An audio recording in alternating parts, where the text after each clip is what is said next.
दोस्तों, कैसे हैं आप सभी। उम्मीद करता हूं कि अच्छे होंगे, क्योंकि आज हम बहुत दिनों के बाद वीडियो ला रहे हैं दोस्तों। तो आशा करता हूं कि बहुत अच्छे होंगे, आप अपने आने वाले एग्जाम की तैयारी कर रहे होंगे। क्योंकि पटवारी, ग्राम सचिव के बाकी पेपर तो कैंसिल हो गए थे, लेकिन कभी तो होंगे ना दोस्तों वो। तो इसलिए हम आज आपके लिए साइंस के प्रश्न लाए हैं, चाहे वो ग्राम सचिव का पेपर हो या फिर पटवारी का हो या फिर कैनाल पटवारी का हो, वह अन्य परीक्षा एचएससी की हो। एचएससी की कह रहा हूं दोस्तों मैं, उसमें साइंस के प्रश्न आते हैं, लगभग 10 आते हैं। तो 10 क्वेश्चन की भी बहुत अहमियत है दोस्तों। 10 क्वेश्चन आपको आपके रिजल्ट में मदद कर सकते हैं आने में। तो दोस्तों, हम आज आपके लिए बहुत अच्छे क्वेश्चन लाए हैं। हमारा ये कोई मोटिव नहीं है कि सब्सक्राइबर गेन करना, लाइक वगैरह कुछ नहीं दोस्तों। हमारा ये मोटिव है कि आप इस वीडियो को बस ज्यादा से ज्यादा लोगों के पास शेयर कीजिए। क्यों कीजिए दोस्तों? क्योंकि गरीब बच्चा है जो कोचिंग अफोर्ड नहीं कर सकता, वो अपने फोन के पास पढ़ सके दोस्तों। क्योंकि हम आपको अच्छी शिक्षा दे रहे हैं यहाँ पे, हम ना कोई यहाँ पे अच्छे अच्छे क्वेश्चन लाए हैं दोस्तों आज आपके लिए। तो पहला प्रश्न है दोस्तों, किस धातु को चाकू से आसानी से काटा जा सकता है? कि वह कौन सी धातु है दोस्तों, वह कौन सी मेटल है जो सबसे अच्छी से पहली बारी में चाकू से कट जाती है दोस्तों? सोडियम है दोस्तों। अगर आपको वहां पर क्वेश्चन पेपर में सोडियम ना दिखे दोस्तों, क्योंकि सोडियम तो दोस्तों पहले नंबर पे है, और जो इसके बाद कौन सी आती है दोस्तों? फास्फोरस। कि फास्फोरस भी सबसे अच्छी मेटल में आ जाती है दोस्तों। तो वहां पे आपको फास्फोरस लगाना है। वैसे तो आपको वहां सोडियम मिल जाएगा, क्योंकि जो सी धातु है वह आसानी से कौन सी धातु है दोस्तों कट जाती है आसानी से? सोडियम। तो नेक्स्ट क्वेश्चन है दोस्तों, क्योंकि हम ऐसे ही बहुत फास्ट कराएंगे तो दोस्तों कि आप बहुत अच्छा समय बच जाए दोस्तों। अगला दोस्तों, विद्युत का सर्वोत्तम चालक कौन सा दोस्तों, जिसमें से इलेक्ट्रिसिटी जो हमारी घरों में आती है वो अच्छी प्रकार से पास हो जाती है दोस्तों। बहुत सारे बच्चे एल्यूमिनियम पर लगाए जाते हैं, कॉपर पर लगाए जाते हैं दोस्तों। जो हमारे घर में आमतौर पर यूज होती है दोस्तों, कॉपर और एल्यूमिनियम। 90% बच्चा पेपर में ये लगा के आता है, कॉपर या फिर एल्यूमिनियम दोस्तों। सर्वोत्तम सबसे अच्छी इलेक्ट्रिसिटी किसमें पास होती है दोस्तों? मैं आपको बता देता हूं कि सिल्वर में सबसे अच्छी इलेक्ट्रिसिटी आपकी पास होती है। अगला दोस्तों, सोडा वाटर में अगर आपने कभी नींबू डालते हैं, अगर आपने कभी सोडा वाटर में नींबू का रस डालते हैं तो बुलबुले निकलने लगते हैं दोस्तों। क्योंकि क्या होता है कि जो है अपनी ऑक्सीजन है वो किसके साथ रिएक्ट कर जाती है दोस्तों? क्योंकि उसमें क्या होता है दोस्तों? बेस होता है। क्या हो जाता है दोस्तों? उसमें सोडा वाटर में नींबू का रस डालते हैं, नींबू रस में क्या होता है दोस्तों? क्षार होता है। तो किसके साथ रिएक्ट कर जाता है दोस्तों? क्षार के साथ। ठीक है जी, इसलिए बुलबुले निकलते हैं सोडा वाटर में से। अगला है दोस्तों, अगर आपने सर्दी में कभी सेब खाए हैं तो आपको पता है कि अगर आपने वो काट के रख दिया तो उसके ऊपर भूरा रंग आ जाता है, पता है? तो क्या हो जाता है? तो क्योंकि वो ऑक्सीजन से अभिक्रिया कर लेता है, वह ऑक्सीजन से अब अभिक्रिया यानी रिएक्शन करके वो क्या बना लेता है दोस्तों? आयरन ऑक्साइड बना लेता है दोस्तों। आयरन ऑक्साइड बना लेता है कि जो कटा हुआ रंग है कटा हुआ सेब है, अगर हम उससे थोड़ी देर बाद देखें तो उस पर भूरा रंग आ जाता है। क्यों आ जाता है दोस्तों? जो एयर हमारी जो वायु है वो किसके साथ रिएक्ट कर लेती है दोस्तों? Iron oxide. तो सेब के अंदर क्या होता है दोस्तों? आयरन होता है, ऑक्साइड होता है। ठीक है। अगला है दोस्तों, चूने में पानी मिलाने से कौन सी गैस निकलती है? कौन सी गैस निकलती है दोस्तों? कार्बन डाइऑक्साइड चूने को पानी में मिलाने से निकलती है दोस्तों। अगला है, हरी मेहंदी में निम्न में से कौन सा पदार्थ पाया जाता है जिसके कारण वह लाल हो जाती है? कि हरी मेहंदी में एक ऐसा पदार्थ मौजूद है, आपने कई बार यूज भी की है हरी मेहंदी, उसके अंदर जैसे वो लाल हो जाती है, अपने हाथ में भी लगाई होगी, वो रेड हो जाती है। क्या होता है दोस्तों? उसके अंदर लासोन होता है। अगला दोस्तों, ऑक्सीकरण अभिक्रिया में क्या होता है? एक तो दोस्तों होती है ऑक्सीडाइजेशन, इंग्लिश में बोले तो ऑक्सीडेशन और रिडक्शन। ठीक है दोस्तों। ऑक्सीडेशन में क्या होता है? ऑक्सीजन का ऐड, यानी ऑक्सीडेशन यानी ऑक्सीकरण। ठीक है दोस्तों, ऑक्सीकरण। तो ऑक्सीकरण में क्या हो जाता है दोस्तों? ऑक्सीजन का जुड़ना। और रिडक्शन में क्या हो जाएगा दोस्तों? रिडक्शन में हो जाएगा आपका हाइड्रोजन का जुड़ना। ऑक्सीडेशन में क्या हो जाता है? ऑक्सीजन का जुड़ना, जिसको हम हिंदी में क्या कहते हैं? ऑक्सीकरण अभिक्रिया, यानी ऑक्सीडाइजेशन रिएक्शन। अगला दोस्तों, नीले लिटमस पत्र को किस रंग में परिवर्तित कर दिया जाता है? अगर आप कभी ब्लू लिटमस पेपर देखा होगा आपने, ये किताबों की दुकान पर भी अच्छी प्रकार से मिल जाता है, जो कॉस्मेटिक की दुकान होती है। जो ब्लू लिटमस पेपर है जो उसको किस रंग में परिवर्तित कर दिया जाता है दोस्तों? Blue litmus to red litmus paper. उसके अंदर अगर हम थोड़ा सा भी नींबू का रस डालते हैं या फिर कुछ भी लगाते हैं तो किस रंग में बदल जाता है दोस्तों? ब्लू लिटमस रेड में बदल जाता है। अगला दोस्तों शार। छोटी क्लास में पढ़े होंगे बेस, जिसको हम बेस कहते हैं, और अम्ल को क्या कहते हैं दोस्तों? एसिड। तो क्षार लाल लिटमस को क्या करता है? Red litmus to blue litmus क्या करता है दोस्तों? रेड लिटमस से ब्लू लिटमस में बदल देता है क्षार। यानी जब बेस है जो रेड लिटमस को किस में बदल देता है दोस्तों? नीले लिटमस पेपर में बदल देता है। अगला दोस्तों कटे हुए सेब का भूरा रंग के कारण सेब में उपस्थित है। ये तो आपको पता चल गया कि कटे हुआ सेब भूरा रंग क्यों हो जाता है, क्योंकि एयर है जो हमारी आयरन ऑक्साइड के साथ रिएक्ट कर देती है। जो ये पर्सन अलग है दोस्तों, जो कटा हुआ सेब का भूरा रंग के कारण सेब में उपस्थित क्या है दोस्तों? सेब में आयरन है, ऑक्साइड है, क्या है दोस्तों? इसी में से हो सकता है, क्योंकि दोस्तों आयरन ऑक्साइड तो है, ऑक्साइड आ जाएगा दोस्तों इसके अंदर। Option D is the right answer. अगला दोस्तों निम्नलिखित में से विलुप्त प्रजाति जंतु प्रजाति, विलुप्त यानी जो पूरी प्रकार से लुप्त नहीं हुई है, विलुप्त यानी लुप्त होने की कगार पे है, जंतु प्रजाति कौन सी है दोस्तों? डोगो पक्षी, डोगो पक्षी। अगला दोस्तों कायक जनन पाया जाता है। कायक जनन किसमें पाया जाता है दोस्तों? कायक जनन, कायक जनन किसमें पाया जाता है दोस्तों? कायक यक जनन किसमें पाया जाता है दोस्तों? आलू में पाया जाता है। मैं इतनी बार क्यों बोल रहा हूं दोस्तों? क्योंकि अगर आप ज्यादा से ज्यादा प्रश्न सुनोगे तो आपको उतना ही याद होता जाएगा। नर और मादा युग्मक के संयोजन को कहते हैं, नर और मादा, नर यानी मेल, मादा यानी फीमेल, नर और मादा युग्मक के संयोजन को क्या कहते हैं दोस्तों? निषेचन, निषेचन यानी इंसेमिनेशन। ठीक है दोस्तों, इंसेमिनेशन, निषेचन।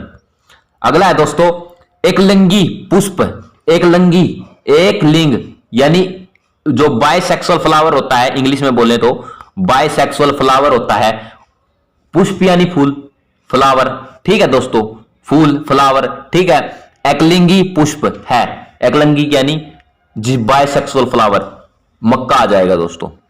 अगला है दोस्तों द्विलिंगी यानी, सर रुको एक मिनट, एकलिंगी यानी यूनिसेक्सुअल, एकलिंगी पुष्प यूनिसेक्सुअल फ्लावर क्या है? मक्का है। और ये है दोस्तों द्विलिंगी यानी दो, यानी बायसेक्सुअल पुष्प निम्नलिखित में से कौन सा है दोस्तों? सरसों का है, यानी सनफ्लावर जो आप बोल देते हैं इंग्लिश में कि सनफ्लावर है जो बायसेक्सुअल फ्लावर के अंदर आता है। ये बाकी इतना इंपॉर्टेंट नहीं है आपके लिए, ये वाला इंपॉर्टेंट पर्सन है। कई बार एचएससी ने अपने एग्जामों में पूछा हुआ है। क्या पर्सन है दोस्तों? लाल प्लाज्मा, जो अब आपने कोरोना में भी देखा होगा, लोगों को प्लाज्मा की जरूरत पड़ रही थी, तो रेड प्लाज्मा, उसमें जल की यानी वाटर की अमाउंट कितनी होती है दोस्तों? रेड प्लाज्मा होता है, उसमें वाटर की अमाउंट कितनी होती है? इंपॉर्टेंट पर्सन है दोस्तों, बिल्कुल इंपॉर्टेंट पर्सन है। अगर आपने ये पर्सन कर लिया तो दोस्तों बिल्कुल इंपॉर्टेंट पर्सन है। उसमें क्या होता है दोस्तों? रेड प्लाज्मा में क्या होता है? 90% वाटर होता है, 90% वाटर हो जाता है। अगर आप यकीन नहीं करेंगे तो 90% होता है, ठीक है दोस्तों। वयस्क व्यक्ति का हृदय 1 मिनट में कितनी बार धड़कता है? ये इंपॉर्टेंट प्रश्न है, कई बार आ चुका है एग्जाम में। वयस्क व्यक्ति यानी जो मैच्योरिटी एज यानी 18 है दोस्तों, कितनी बार धड़कता है 1 मिनट में? ऑप्शन सी 100 बार। कितने दोस्तों? 100 बार धड़कता है। लाल रक्त कर्णिकाओं को निम्नलिखित में से किस नाम से जाना जाता है दोस्तों? रेड ब्लड सेल्स के नाम से जाना जाता है दोस्तों। इनकी फुल फॉर्म भी पूछ लेते हैं आजकल, तो बिल्कुल ही वो है कि रेड ब्लड सेल्स, WBC का क्या आता है? White blood cells. कि दोस्तों जो लाल रक्त कर्णिकाओं को निम्नलिखित में से क्या कहते हैं?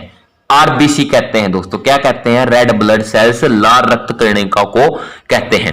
अगला है दोस्तों एनीमिया रोग होने पर शरीर में किस चीज की कमी आ जाती है दोस्तों? जो एनीमिया, इंपॉर्टेंट पर्सन है दोस्तों, इंपॉर्टेंट है, निशान लगा लीजिए इस पर्सन पर कि जो एनीमिया लोगों को हो जाता है और शरीर में किसकी कमी हो जाती है दोस्तों? सबसे अधिक कमी किसकी होती है? उसके अंदर रक्त में हीमोग्लोबिन की कमी हो जाती है दोस्तों। जो रक्त में हीमोग्लोबिन की कमी हो जाती है तो एनीमिया रोग हो जाता है। अगला दोस्तों मादा एनाफिलीज मच्छर जब काट जाता है तो उस उससे कौन सा रोग होता है? ये आया था दोस्तों पिछली बार भी, उसके अंदर आया था, ये पटवारी के अंदर आया था, साइंस के अंदर आया था ये प्रश्न कि जो मादा एनाफिलीज मच्छर जब काट जाता है तो कौन सा रोग होता है दोस्तों? मादा एनाफिलीज जब मच्छर काट जाता है तो कौन सा रोग होता है दोस्तों? जल्दी प्रश्न को ध्यान से सोचिए। कौन सा रोग होता है दोस्तों? मलेरिया हो जाता है, मलेरिया हो जाता है। मादा यानी फीमेल एनाफिलीज, एनोफिलीज बोलते हैं, एनोफिल्स, जो फीमेल एनोफिलिस अगर आपको मच्छर काट गया तो आपको मलेरिया हो जाएगा। कौन सा दोस्तों? फीमेल एनोफिलिस अगर आपको मच्छर काट गया तो मलेरिया हो जाएगा। एक और प्रश्न इसमें दोस्तों अराइज होता है, तो डेंगू क्या होता है? डेंगू दोस्तों आपका प्लाज्मोडियम की वजह से होता है, प्लाज्मोडियम की वजह से, ठीक है दोस्तों। और अगर आपने टेस्ट करवाया डेंगू को तो अगर आपकी रेड ब्लड सेल्स कम मिली तो आपको डेंगू है। अगला है दोस्तों, चर्म रोग के उपचार का प्रयोग किए जाने वाले रेडियो आइसोटोप कौन सा है? कि जो चर्म रोग के उपचार में प्रयोग किया जाने वाला रेडियो आइसोटोप कौन सा है? चर्म योग यानी स्किन रोग। आपको स्किन रोग भी बहुत सारे लोगों को अभी तो घर घर में हो रहे हैं। जो स्किन रोग के उपचार में प्रयोग किया जाने वाला रेडियो आइसोटोप कौन सा दोस्तों? Radio phosphorus. कि जो आपने बहुत सारी दवाइयों के पीछे भी लिखा देखा होगा, जो स्किन की दवाई होती है उसमें रेडियो फॉस्फोरस जरूर मौजूद होता है दोस्तों, प्रत्येक दवाई में, ठीक है। रेडियो यानी चर्म रोग के उपचार में प्रयोग किया जाने वाला रेडियो आइसोटोप कौन सा दोस्तों? Radio phosphorus. बहुत अधिक ऊंचाई पर मनुष्य की लाल रुधिर किरणाओं, अगर आपने अभी कभी आप पहाड़ पे चढ़े हो तो बहुत अधिक ऊंचाई पर मनुष्य की वो हो जाती है दोस्तों, ऑक्सीजन का लेवल कम हो जाता है, तो हमारा शरीर क्या करता है? हीमोग्लोबिन रिलीज करता है जो ऑक्सीजन की पूर्ति कर देता है, ताकि हमें ऑक्सीजन का इतना वो ना हो, हमारे शरीर से ऑक्सीजन की कमी ना होते। तो इसमें क्या पूछा है? बहुत अधिक ऊंचाई पर मनुष्य की लाल रुधिर किरणाओं क्या हो जाती है दोस्तों? संख्या बढ़ने लगती है। लाल रुधिर किरणाओं की संख्या क्या होने लगती है दोस्तों? बढ़ने लगती है। अगला प्रश्न है दोस्तों, आधुनिक चर्म शोधन उद्योगों में ऐसी कौन सी भारी धातु पाई जाती है दोस्तों? भारी धातु है यानी हैवी मेटल कह देते हैं इंग्लिश में, जो विषैली है। क्या है दोस्तों? थोड़ा मैं आपको जूम करके दिखा देता हूं। जो आधुनिक चर्म शोधन उद्योगों में ऐसी कौन सी भारी धातु पाई जाती है जो विषैली होती है? विषैली यानी जहरीली। जहरीली कौन सी दोस्तों? Chromium, CROMNIUM, chromium. अगला है दोस्तों, स्ट्रोंशियम लवण। क्या है प्रश्न? ध्यान से सुनिए। स्ट्रोंशियम लवण के द्वारा बुनसेन ज्वाला को कौन सा रंग प्रदान किया जाता है? स्ट्रोंशियम लवण के द्वारा बुनसेन ज्वाला को कौन सा रंग प्रदान किया जाता है दोस्तों? किरमिजी लाल। ये बाकी इतना इंपॉर्टेंट प्रश्न नहीं है, आगे बढ़ते हैं। कृत्रिम सैटेलाइट। कृत्रिम सैटेलाइट का क्या मीनिंग है? कृत्रिम सैटेलाइट यानी मनुष्य के द्वारा जो सैटेलाइट है के अंदर जब व्यक्ति बैठता है तो उसको भारीपन महसूस होने लगता है, हैवी होने लगता है, क्योंकि पृथ्वी के आरक्षण का बल यानी ग्रेविटेशन फोर्स यानी अट्रैक्शन फोर्स क्या होता है दोस्तों? अभिकेंद्र बल के समान हो जाता है, यानी सेंटर ऑफ मास के इक्वल हो जाता है, अभिकेंद्र बल के समान हो जाता है। इसलिए व्यक्ति जब सैटेलाइट में बैठता है तो क्या होता है? भारीपन महसूस होने लगता है। अगला है दोस्तों, आधुनिक शक्तिशाली चुंबक किससे बने होते हैं? जो आपने चुंबक देखे हैं आधुनिक शक्तिशाली, जो अगर आप चुंबक को रखते हैं, अगर आप साइंस के स्टूडेंट आपको पता होगा कि मैग्नेटिक फील्ड बनती है चुंबक से, तो सबसे अधिक चुंबक किससे बने होते हैं? एल्यूमिनियम, कोबाल्ट और निकल। एल्यूमिनियम, कोबाल्ट और निकल में वो सब चीज पाई जाती है जिससे इनकी मिश्रित धातुओं से क्या बनता है दोस्तों? चुंबक बनता है। क्या मिलता है? कौन सी मेटल है? एल्यूमिनियम, कोबाल्ट और निकल है, जो मिश्र धातु हैं, आधुनिक शक्तिशाली चुंबक बनते हैं। अगला दोस्तों, निम्नलिखित में से कौन सी घटना सबसे पहले घटी थी? सबसे पहले घटी थी दोस्तों, मार्कोनी ने प्रथम बेतार सिग्नल भेजा था। बेतार का मीनिंग है दोस्तों, मार्कोनी था एक जिसने दोस्तों टेलीफोन का आविष्कार किया था, ठीक है। मार्कोनी ने टेलीफोन का आविष्कार किया था, तो सबसे पहले घटी ये थी। ये बाकी ये जो सिद्धांत है ये भी ठीक है दोस्तों, मैं इनको राइट नहीं, ये बिल्कुल राइट है। तो मार्कोनी ने प्रथम बेतार सिग्नल भेजा था सबसे पहले। फोटोग्राफिक, जो अगर आपने लैब में कभी गए हैं तो फोटोग्राफी प्लेट आपने देखी होगी। फोटोग्राफी, अगर आपने फोटोग्राफी प्लेट देखी है, अगर वैसे भी आपको मैं बता देता हूं, ज्यादा घबराने की जरूरत नहीं है। अगर जिन लोगों ने ना देखी हो तो फोटोग्राफिक प्लेट में कौन से रंग होते हैं दोस्तों? लाल, नीला और हरा। लाल, नीला, हरा क्यों होता है? ताकि आसानी से दिख जाए, लाल, नीला और हरा। अगला दोस्तों, जब नींबू के रस को खाने के सोडे में डाला जाता है तो उसमें तेज उत्फुल्लन यानी बुलबुले उठने लगते हैं। जब नींबू के रस को खाने के सोडे में डाला जाता है, खाने के सोडे में डाला जाता है तो उसमें उत्फुल्लन होता है, क्योंकि उसमें क्या होता है दोस्तों? कार्बन डाइऑक्साइड होती है। कार्बन डाइऑक्साइड होती है। जब मैं एक बार प्रश्न दोबारा रिपीट कर देता हूं, जब नींबू के रस को खाने के सोडे में डाला जाता है तब उसमें तेज उत्फुल्लन होता है, क्योंकि उसमें क्या होता है दोस्तों? कार्बन डाइऑक्साइड मौजूद होती है। अगला दोस्तों, निम्नलिखित में से किस कोटि के फोटो प्रिंट की जीवन अवधि सबसे लंबी है? ये इंपॉर्टेंट प्रश्न नहीं है। निम्नलिखित में से किस कोटि के फोटो प्रिंट की जीवन अवधि सबसे लंबी है? सबसे अधिक है दोस्तों श्वेत श्याम प्रिंट की। अगला दोस्तों, ताप उत्क्रम होता है। उत्क्रम यानी बढ़ना। टेम्परेचर कब बढ़ता है दोस्तों? टेम्परेचर कब बढ़ता है? उत्क्रम यानी घनात्मक हास्य पर, घनात्मक हास्य पर। अगला दोस्तों, किसी मनुष्य के लिए स्वच्छ वायु की कितनी मात्रा आवश्यक है? अगर आपने देखा हो तो हम वायुमंडल में तो बहुत सारी गैसें हैं, जैसे कार्बन डाइऑक्साइड भी होते हैं, एक प्रकार की जहरीली गैस है। लेकिन अगर हम उसी को लेते रहेंगे तो हम भाई बहुत जल्दी मतलब हमारा स्वास्थ्य अच्छा नहीं रहेगा। तो हवा, एक स्वच्छ हवा भी होती है, तो हमें 10 सेकंड में 1000 घन फीट वायु प्रत्येक सेकंड में चाहिए दोस्तों, अगर हमें जीना है। और हम ले भी रहे, नहीं तो अभी तक हम मर जाते ना। 1000 घन फीट वायु में प्रत्येक 10 सेकंड में किसी मनुष्य के लिए स्वच्छ हवा कितनी मात्रा होती है दोस्तों? 1000 घन फीट वायु प्रत्येक सेकंड में स्वच्छ वायु लेनी पड़ती है। रेफ्रिजरेशन वह प्रक्रिया है जिसमें, रेफ्रिजरेशन यानी फ्रिज बोलते हैं, उसमें क्या होता है दोस्तों? कीटाणुओं की वृद्धि दर कम हो जाती है। आपने देखा भी होगा, जो बाहर चीजें होती हैं दोस्तों उन पर कीटाणु या बैक्टीरिया अटैक कर जाते हैं तो खराब ही हो जाती है। रेफ्रिजरेशन में क्या होता है? कीटाणुओं की वृद्धि दर क्या होती है? कम हो जाती है, यानी बैक्टीरिया कम हो जाते हैं। आप अपने एक चीज नोटिस भी की होगी दोस्तों, दो दही है, दही आपकी कभी फ्रिज में जमती, क्यों जमती दोस्तों? बाहर जमती है। क्यों जमती है दोस्तों? क्योंकि दोस्तों बाहर ही प्रेजेंट होता है एक हमारा लैक्टोबैसिलस, लैक्टोबैसिलस बैक्टीरिया होता है जो दूध को दही में परिवर्तित करता है। ठीक है दोस्तों, तो वो क्या होती है, उसमें कीटाणुओं की दर रेफ्रिजरेशन में कम होती है, तो इसलिए ही रेफ्रिजरेशन की प्रक्रिया है वो। ठीक है। अगला दोस्तों, एशिया की विशालात्मक परिवर्ती दूरबीन क्या है? एशिया की विशालात्मक परिवर्ती दूरबीन कहां है दोस्तों? कवालूर में है, कवालूर में है। अगला दोस्तों, वाहन चालन हेतु पश्चर्व दृश्य दर्पण होता है। पश्चर्व दृश्य दर्पण यानी वाहन चालन, अगर आपने मोटरसाइकिल चलाई है तो उसके साइड में एक मिरर लगा होता है, मिरर यानी शीशा लगा होता है। ठीक है दोस्तों, वो कौन से लेंस, कौन से मिरर होता है दोस्तों? कन्वेक्स या फिर कनकेव मिरर होता है। ठीक है दोस्तों, कन्वेक्स होता है जो आपको दूर की चीजें पास में नजर दिखाता है। ठीक है दोस्तों, उत्तल। अगला दोस्तों, पनडुब्बियां पानी में चलती हैं, उनके इंजनों में निम्नलिखित में से किस ईंधन का प्रयोग किया जाता है? पनडुब्बियां आपने देखी होगी, तो उसके इंजन में किस ईंधन का प्रयोग किया जाता है दोस्तों? भाप यानी वेपर प्रेशर का इस्तेमाल किया जाता है। भाप यानी स्टीम, दोस्तों स्टीम आ जाएगा। ठीक है दोस्तों, स्टीम क्या करती है? वेपर प्रेशर को इंक्रीज करती हैं, जिससे कि वो पनडुब्बियां पानी में चलती हैं।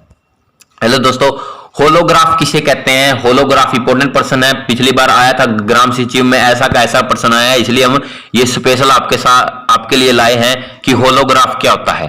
होलोग्राम क्या होता है दोस्तों? जल्दी आंसर दीजिए।